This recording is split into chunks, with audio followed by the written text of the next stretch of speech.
Hello students, we are going to start chapter 18, Governing Ourselves.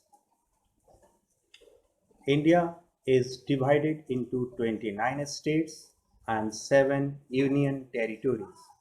The Constitution of India provides for a government at the center and one in each state. This has been done to govern the country properly. The powers of the central and state governments has been clearly written down in constitution.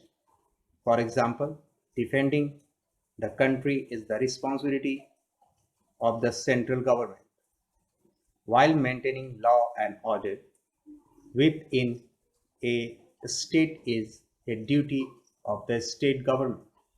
The central government helps the state governments whenever the need arises. Now, central government.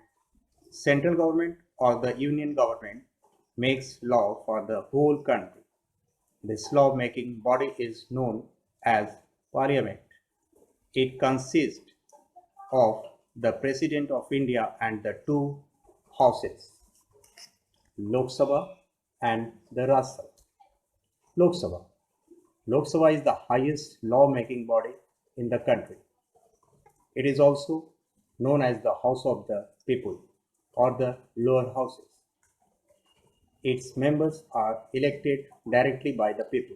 The Speaker guides the proceeding in the Lok Sabha.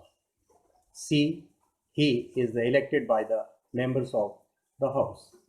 The members of the Lok Sabha are elected for a term of 5 years. Any Indian citizen who is 18 years of age or above can vote in general election.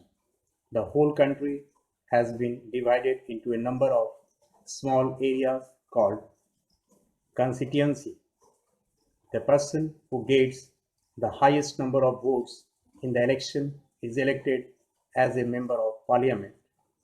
From the constituency, the Lok Sabha can have a maximum of 552 members. Now, Rajya Sabha.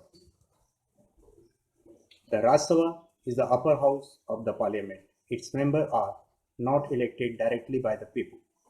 Members of the state legislative assemblies and union territories elect them. There can be maximum of 250 members in Rajya Sabha. Of these, 238 are elected members and 12 members are nominated by the President of India.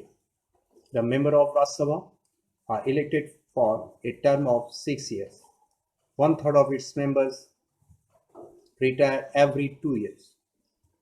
They are replaced by new members. The Vice President of India is the chairman of Rajya Sabha. Thank you. Have a nice day.